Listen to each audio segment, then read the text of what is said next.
I'm Clara, 32 female. I live alone in a small but cozy apartment in the city where I run my own landscape architecture business. For the last 5 years, my life was a predictable rhythm of client meetings, design blueprints, and long weekends spent 2 hours north at my family's cabin. That cabin was more than just wood and nails to me. It was a project, a promise, and the one place I thought my family's complicated history couldn't touch me. But I was wrong. This is the story of how my parents' breathtaking betrayal over that cabin led me to a dusty piece of paper that changed everything. Before this story unfolds, I'd love to connect with you. Please let me know in the comments where you're watching from and what time it is in your corner of the world. It's amazing to see how far these stories can travel. The cabin wasn't much when I first decided to take it on. It sat on a beautiful piece of land on Mirror Lake, a property my grandfather had bought in the late 1960s. He was a man who loved the quiet hum of the forest and the glassy surface of the water at dawn. He built the cabin with his own 2 hands, a simple A-frame structure that was functional, but by the time I was in my mid-20s, it was seriously neglected. The roof leaked, the porch steps groaned in protest with every footstep, and the inside smelled permanently of mildew and forgotten memories. My parents, Richard and Susan, had inherited it, but they were city people. For them, the cabin was a line item in their portfolio, a piece of property that appreciated in value but was too much of a hassle to actually use. My father, a retired accountant, only saw the property taxes and insurance costs. My mother, a retired teacher, complained about the spiders and the lack of modern amenities. My younger brother, Ethan, was even less interested. Ethan was, and always has been, the golden child. He was the brilliant entrepreneur, the one with the dazzling smile and the big ideas that always seemed to require a significant cash infusion from our parents. While I was the practical one, the steady one who built a career from the ground up, Ethan was the dreamer. His dreams were always deemed more important than my reality. So the cabin sat decaying, until one summer, 5 years ago, I pitched an idea to my parents. "Let me fix it up," I'd said over a strained Sunday dinner. "I won't ask for a dime. I'll use my own money, my own time. I just want to bring it back to life." My dad had looked up from his newspaper, peered over his glasses, and shrugged. "Knock yourself out. Just don't come asking us for money when you find out the foundation is cracked." That was all the permission I needed. It became my singular focus. Every weekend, I'd make the 2-hour drive. My friends were going to brunches and bars. I was learning how to patch a roof. I spent an entire summer stripping the old, peeling varnish from the pine walls, my hands raw and stained, my muscles aching. I used my skills as a landscape architect to transform the overgrown, weed-choked yard. I built a stone pathway down to the dock, planted perennial flower beds that would bloom in waves from spring to fall, and designed a beautiful fire pit area with built-in seating. Inside, I did it all. I learned basic plumbing from YouTube tutorials to replace the leaky faucets. I tore out the moldy carpet and laid down warm, engineered hardwood. I found vintage furniture at flea markets and painstakingly restored each piece. The biggest project was the kitchen. It was a cramped, dark space with appliances from the 1980s. I saved for a year and then, with the help of one contractor friend who gave me a massive discount, we tore it down to the studs. I designed a new layout with an open concept feel, light gray shaker cabinets, a butcher block countertop, and a big farmhouse sink that looked out over the lake. The cabin transformed. It became a reflection of me, my taste, my sweat, my dedication. It was my sanctuary. When a client project in the city became overwhelming, I'd escape to the lake. The scent of pine and fresh-cut grass instantly calmed me. I'd sit on the newly rebuilt dock, watching the sunset paint the water in strokes of orange and pink, and feel a sense of peace I couldn't find anywhere else. My parents and brother visited exactly twice in those 5 years. The first time, my mom wrinkled her nose and said, "Well, it's certainly rustic. Did you really have to pick such a dark color for the shutters?" The second time was for a performative family barbecue where Ethan spent the entire time on his phone, pitching his latest app idea to some investor. He walked through the cabin, which was now gleaming and beautiful, and offered a cursory, "Wow, Clara, you've been busy." Then he asked my dad for $20,000 to help with his seed funding. He got it, of course. I never asked my parents for a penny of reimbursement for the materials, let alone the hundreds, if not thousands of hours of my labor. In my mind, it was a fair trade. They owned the property, but I was the one who gave it its soul back. It was my home in every way that mattered. I had this quiet, unspoken assumption that one day, the cabin would be mine. They didn't use it, they didn't appreciate it. I was its caretaker, its champion.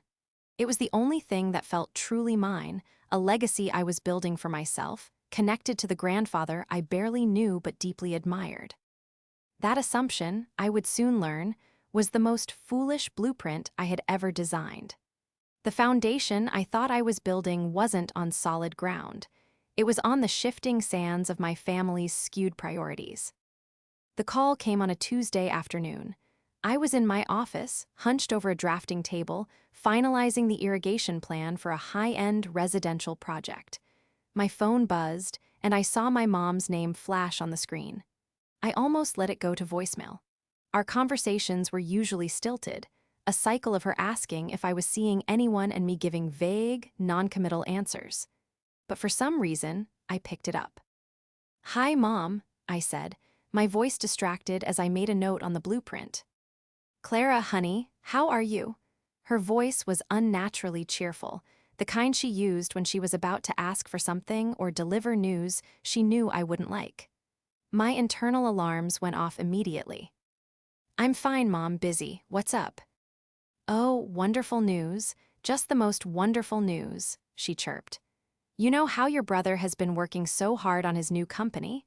Well, he's finally secured a major investor, but he needs to put up a significant amount of capital himself to close the deal. It's a real make-or-break opportunity for him." I closed my eyes. I knew this playbook. Ethan's make-or-break opportunities came around twice a year, each one more urgent and expensive than the last. "Okay," I said slowly, bracing myself, "and he needs money." "Exactly, and your father and I, well, our liquid assets are a bit tied up at the moment. But we figured out the perfect solution." A cold dread started to pool in my stomach. Her use of the word solution felt like a weapon. "What solution, Mom?" There was a slight pause, and her voice became a little more businesslike. "Well, we sold the cabin." The pencil in my hand snapped. The sound echoed in the quiet of my office. For a moment, I couldn't process the words. They seemed to be in a foreign language. "You what?" "We sold the cabin. The market is just incredible right now. You wouldn't believe the offer we got. It's more than enough to cover what Ethan needs and then some. Isn't it fantastic? A lovely couple from the city, the Thompsons. They fell in love with it the moment they saw it." I felt the air leave my lungs. I stood up from my stool, my legs unsteady. "You sold the cabin?" I whispered, the words catching in my throat. "My cabin." "Oh, don't be so dramatic, Clara. It was never your cabin. It was our property," she said, her voice taking on a defensive edge. "And all that work you did really paid off. The realtor said the new kitchen and the landscaping added at least $100,000 to the value. So you see, you helped your brother without even knowing it. We're so proud of you both." Proud of me? The words hit me like a slap. They weren't proud of my skill or my dedication. They were proud of the increased sale price. I was nothing more than an unpaid contractor in their eyes, a means to an end.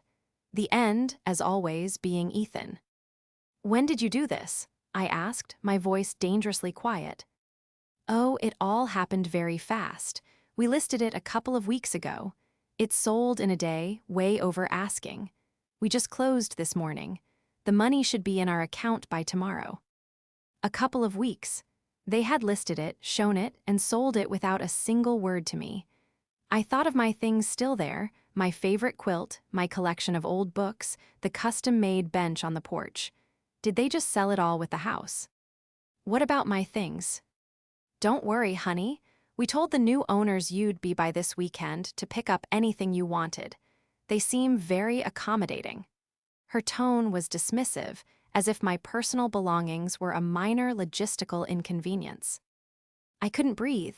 5 years of my life, my heart, my soul, poured into that place. Countless weekends, thousands of dollars of my own money.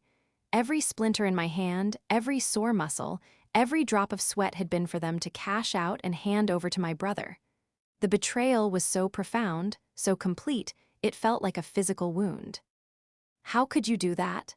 I finally managed to say, my voice trembling with a rage I had suppressed for years. "How could you do that without even telling me?" "Clara, you need to calm down," she said, her voice turning cold. "It was a business decision. Family helps family. Ethan needed this. You have your own career, you're stable. He's trying to build something. We have to support him. You should be happy for him." Happy for him? I wanted to scream. I wanted to smash something. Instead, a chilling clarity washed over me. This wasn't just about favoritism anymore. This was a complete and utter erasure of my value, my contribution, my existence within my own family. They didn't just sell a piece of property. They sold a piece of me. "I have to go," I said, my voice flat and devoid of emotion. "Clara, don't be like this." I hung up. I stood in the middle of my office, staring at the snapped pencil on the floor. The clean break of the graphite, the splintered wood, it was a perfect metaphor for what my mother had just done to my heart. The fire wasn't just lit. My entire world had been doused in gasoline, and she had just tossed the match. The sanctuary was gone, burned to the ground by the very people who were supposed to protect it. The 2-hour drive to my parents' house felt like an eternity. Rage was a hot, bitter bile in the back of my throat. Every scenario of our confrontation played out in my head, each one more explosive than the last. When I pulled into their driveway, I didn't even bother to knock. I used my old key and walked straight in. They were in the living room, looking celebratory. There was an open bottle of champagne on the coffee table. My father was reading the financial news, and my mother was scrolling through her tablet, probably looking at Ethan's new company website. They looked up, startled by my sudden entrance. "Clara, you should have said you were coming," my mother said, a flicker of apprehension in her eyes. "Why, so you could have hidden the champagne?" I shot back, my voice dripping with sarcasm. My father put down his paper. "Now, listen here, Clara. Your mother told me you were upset. There's no reason for this hostility. We made a decision that was best for the family." "Best for Ethan, you mean?" I said, my voice rising. "Did it ever occur to you to ask me? To talk to me? For 5 years, I poured my life into that place. I rebuilt it from a rotting shell. That wasn't just property, that was my work. My time, my money." "Oh, don't exaggerate," my father said dismissively. "It was a hobby, you enjoyed it, and your hobby got us a fantastic price. You should be proud." There it was again, that word, proud. As if my only value was in how I could serve their financial interests, which were always synonymous with Ethan's needs. The argument escalated quickly. Voices were raised. I laid out every sacrifice I had made, every dollar I had spent. They countered with every tired excuse I had heard my entire life. Ethan was the one taking risks. I was the safe one. He had more potential. I was already self-sufficient, so I didn't need anything. It was like arguing with a brick wall. The final blow came from my mother. "Honestly, Clara, you're being so selfish. This is the biggest opportunity of your brother's life. Why can't you just be happy for us?" Selfish. The word hung in the air, thick and suffocating. I looked at their faces, so full of righteous indignation on behalf of their golden son, and I felt something inside me snap. It was the last thread of hope that they would ever see me, truly see me. "You're right," I said, my voice suddenly calm, almost eerily so. The fight went out of me, replaced by a cold, hard resolve. I'm done. I'm done trying to earn my place in this family. It's clear the position has already been filled. I turned without another word and walked towards the stairs. "Where are you going?" my father demanded. "To the attic," I said without looking back. "I'm getting the last of my childhood things, then I'm leaving, and you won't have to worry about your selfish daughter anymore." The attic was just as I remembered it. dusty, smelling of cedar and old paper, and crowded with the ghosts of our family's past. My old school projects, my mother's wedding dress in a garment bag, boxes of photo albums. I was there for one box, labeled Clara's Memories. But as I pushed aside a stack of old board games, my hand brushed against a different container, a heavy metal footlocker I hadn't seen in years. It had belonged to my grandfather. Curiosity piqued, I pried open the rusted latch.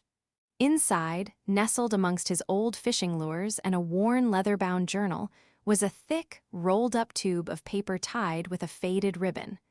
I carefully untied it and unrolled the document on the dusty floor. It was a property survey, but not the recent one.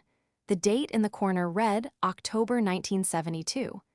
It was the original survey for the cabin property, commissioned by my grandfather when he finished building. As a landscape architect, I could read these documents as easily as a novel. I traced the boundary lines with my finger, my eyes scanning the familiar shape of the lot. Then I saw it. It was a thin, dotted line, running parallel to the shoreline, cutting off the most valuable part of the property, the 30-foot Y. The strip of land that included the sandy beach and the access to the dock. And next to the line was a block of text in dense, legal type. I had to squint in the dim light to read it. It described a right-of-way and utility easement. But this was different from the standard utility easements I was used to seeing. The language was specific, and it seemed to have been a custom edition. My heart started to beat a little faster. I read the key phrases over and over, retained in perpetuity by the grantor, grandfather's name, his heirs and assigns, for the exclusive use and enjoyment of, providing sole and unrestricted access to the Mirror Lake shoreline.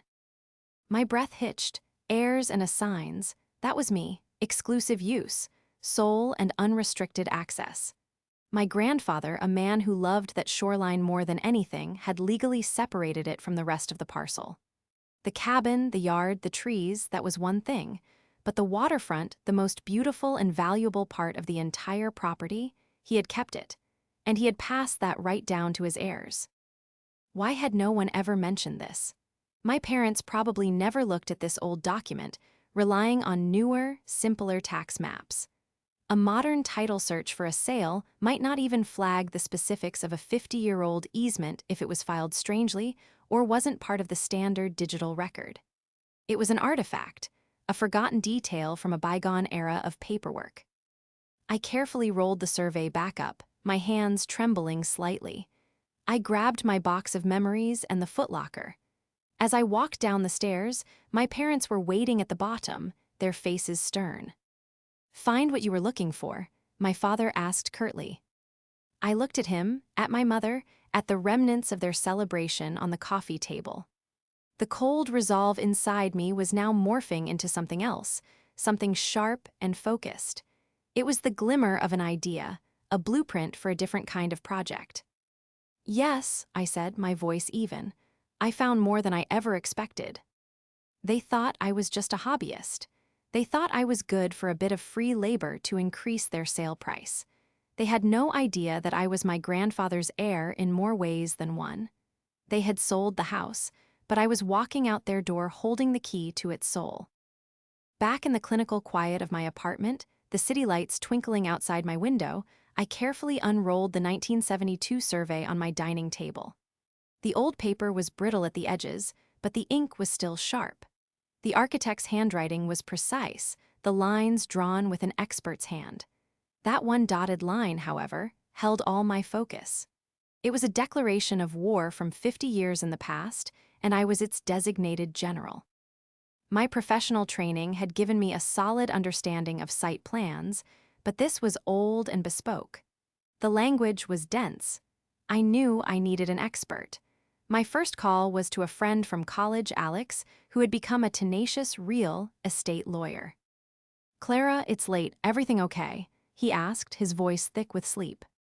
"Alex, I am so sorry to call, but I've stumbled into something, and I trust your brain more than anyone's," I said, trying to keep my voice steady. I took a high-resolution photo of the survey, focusing on the easement description, and sent it to him. "Can you just look at this? Tell me if I'm crazy." I heard him yawn, then the tap of his keyboard. There was a long silence on the other end of the line. I held my breath, my knuckles white as I gripped my phone. "Whoa," he finally said. His voice was wide awake now. "Where did you get this?" "In my grandfather's old footlocker. It's the original survey for my family's cabin, which my parents just sold out from under me to fund my brother's latest venture." "Clara, this is not a standard utility easement," Alex said, his tone shifting from friendly to professional. "This is an easement in gross, and it's an affirmative one. In English, it means the right belongs to a person or entity, your grandfather and his heirs, not to a neighboring parcel of land. And it's exclusive and in perpetuity." That language is ironclad. It means that whoever owns that main property cannot use that strip of land. They can't cross it, they can't build on it, they can't even set a lawn chair on it. According to this document, the only person who can use the waterfront is you. A wave of dizzying vindication washed over me. I wasn't crazy. So the new owners, they bought a lakefront cabin with no legal access to the lake. "Effectively, yes," Alex confirmed. "They own the house. They own the land the house sits on. But that 30-foot wide strip of prime waterfront, it's essentially your private park. They can look at it, but if they step foot on it without your permission, they're trespassing. Did this not come up in the title search for the sale?" "I have no idea," I said. "My parents handled everything. They closed this morning." "It's possible it was missed," Alex mused. "Old documents like this, especially if they were filed oddly or not digitized correctly, can sometimes slip through the cracks of a rushed or sloppy title search. The realtor and the title company might have just relied on the most recent property tax map, which often doesn't show this level of detail. They have made a very, very big mistake." He paused. "Clara, this is serious leverage. You could offer to sell the easement right to the new owners for a substantial amount of money, or you could just keep it." "Sell it," I said, a bitter laugh escaping my lips. "Alex, my parents sold that cabin, the place I rebuilt with my own hands, for a six-figure sum and gave every penny to my brother. The new owners got a bargain because of my free labor. Selling the easement feels too easy. It lets them all off the hook. My parents get their money, my brother gets his company, and the new owners just pay a bit more to get what they thought they already had. No, that's not justice." There was another silence on the line. Alex knew my family history. He'd listened to me vent about my parents' blatant favoritism for years. "So what are you thinking?" he asked softly. "I'm a landscape architect, Alex," I said, a slow, cold smile spreading across my face. "That easement is a 30-foot wide canvas running the entire length of the property's shoreline. I'm thinking of starting a new project, a personal one." After we hung up, I spent the rest of the night digging. I went to the county's online records portal, and after an hour of searching through archaic digital archives, I found it. The easement was officially recorded, filed in 1973. It was real, it was legal, and it was mine. The next morning, I drove to the county records office in person.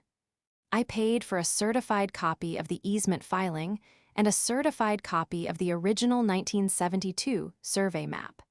I now had a file folder containing irrefutable, legally binding proof of my rights.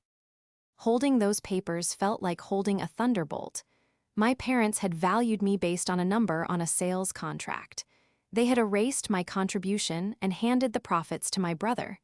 They thought the story was over, that the transaction was complete, but they had forgotten about the foundation.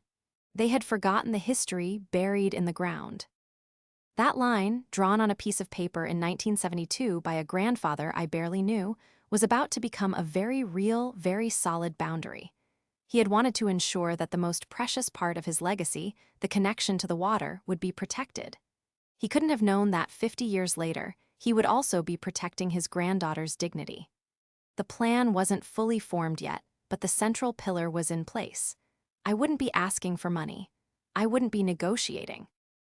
I would be claiming what was rightfully mine, and I would do it in a way they would never, ever forget. The following week was a study in cold, calculated preparation. The fiery rage had cooled into a solid core of purpose. This wasn't just about revenge anymore, it was about reclamation.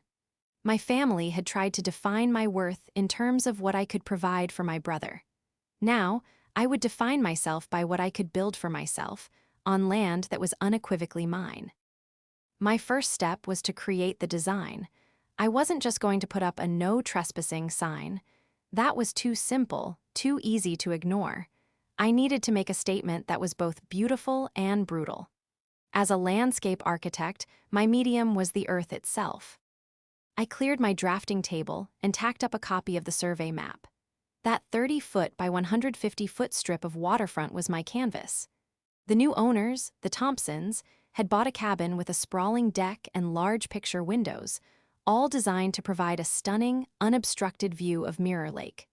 The value of their property was intrinsically tied to that view and their access to the water. My design would surgically remove both. I designed what could be described as a privacy garden, but it was so much more than that. Along the property line I shared with the main parcel, I planned a row of fast-growing, dense evergreen trees, specifically green giant arborvitae. Planted 6 feet apart, they would form an impenetrable living wall within 5 to 7 years, eventually reaching heights of 40 to 60 feet. For more immediate effect, I would start with mature 10-foot-tall trees. In front of the trees, I designed a layered garden. A winding gravel path would meander through the length of my property. There would be ornamental grasses that would grow tall and sway in the wind, creating a constant sense of movement and further obscuring the view. I planned clusters of native shrubs and perennial flowers, hydrangeas, viburnum, echinacea, creating a lush, wild-looking buffer that was beautiful on its own terms, but devastating from the perspective of the cabin's deck. And the centerpiece, right in the middle of the cement directly in front of their main picture window, was the shoreline access point. My shoreline access point. I designed a small, elegant stone patio, just big enough for a couple of Adirondack chairs and a small fire pit. From there, a brand new, modern aluminum dock would extend out into the lake. My dock. The old, rickety wooden one they thought they'd bought, that was on my land. It would have to be torn down.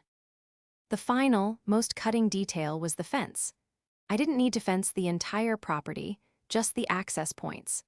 I designed a beautiful, 6-foot-tall cedar fence with a locked gate at the top of the property, where the driveway met my easement, effectively cutting off any path from the cabin to the waterfront. Another small section of fence would run from the corner of the cabin to the new tree line, making it physically impossible to walk from their new deck onto my land. I spent 2 days refining the blueprint, sourcing materials, and getting quotes. I hired a professional surveyor to come out and officially stake the easement boundaries with bright orange flags. I hired a landscaping crew, the same one I used for my high-end clients, and a marine construction company to build the dock. I paid for it all with my own savings, the money I had been setting aside for a down payment on my own apartment. It felt like a much better investment. My lawyer, Alex, reviewed the entire plan. "It's aggressive, Clara," he said, a note of admiration in his voice. "But it's 100% legal. You're simply developing your own property. You're not violating any codes. You're not creating a nuisance in the legal sense.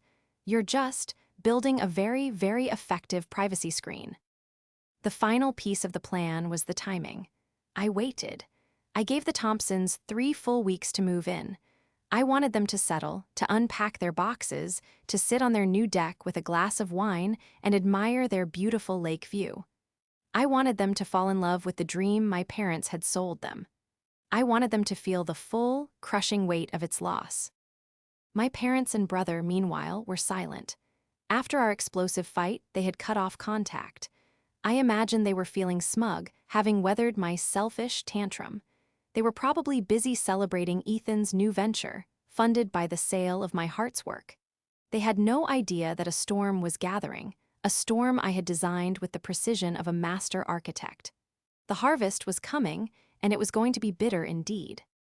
The day before the work was set to begin, I sat in my apartment, the final contracts signed, the checks written. I felt a strange calm. This wasn't about screaming or crying anymore. It was about the quiet, undeniable power of a line drawn on a map and the will to enforce it. The day of the unveiling was a perfect, crisp early autumn morning. The sky was a brilliant, cloudless blue, and the leaves around Mirror Lake were just beginning to turn shades of amber and crimson. It was the kind of day that made people buy lakefront property. I arrived at 7:30 a.m., half an hour before the cruise.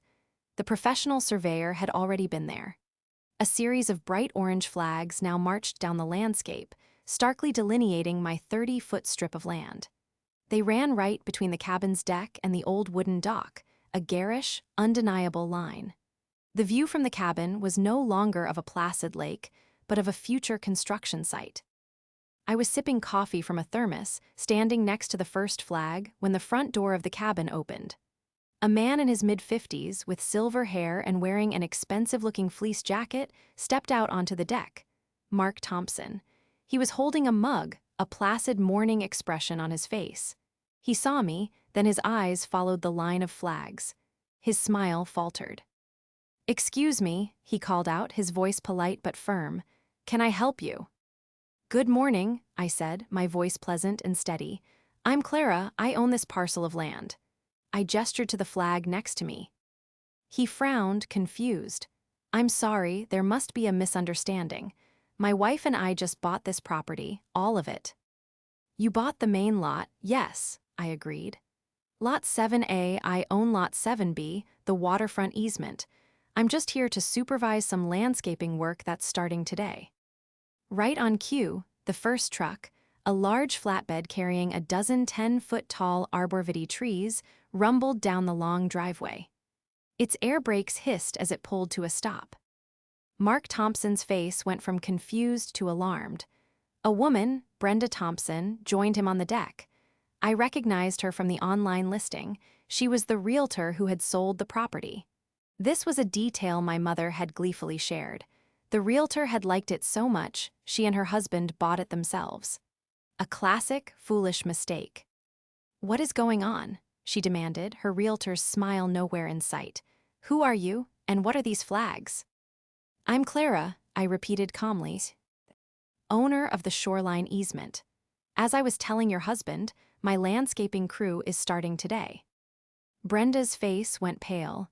As a realtor, she understood the word easement far better than her husband did. "That's impossible. We have a clean title. There's no easement blocking our access to the lake." "I invite you to reread your title insurance policy," I said, taking a sip of my coffee. "Specifically, the exceptions page. You might also want to look up document 73582B at the county records office. It's been on the books since 1973. The landscaping crew began to unload the trees. Behind them, a truck with an excavator arrived to begin digging the footings for the fence and clearing the area for my new dock. Brenda stared, her professional composure completely shattering.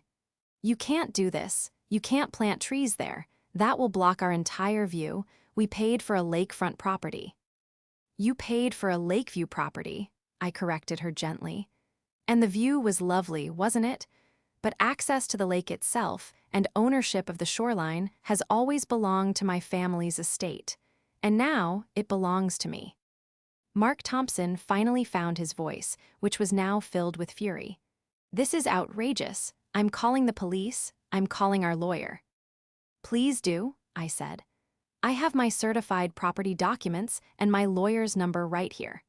I'm sure they'll find it all very interesting, especially the part where the selling realtor didn't disclose a material defect in the property she herself was purchasing." Brenda flinched as if I'd struck her. Her career was flashing before her eyes. As they scrambled back inside, no doubt making frantic phone calls, my phone rang. It was my father. "Clara, what in God's name is going on? I just got a hysterical call from a man named Mark Thompson." He yelled into the phone, no preamble. "I'm just starting a small landscaping project on my property," I said serenely. "Your property? You don't have any property. We sold it." "You sold the cabin. You didn't sell grandfather's easement. He left it to his heirs. I'm an heir, it's mine, and I'm developing it." There was a stunned silence. What easement? What are you talking about? The line drawn in 1972, Dad. The one you never bothered to look for. The one that makes the cabin you sold essentially worthless. I could hear my mother in the background, demanding to know what was happening. A few minutes later, a car sped down the driveway and skidded to a halt. My parents.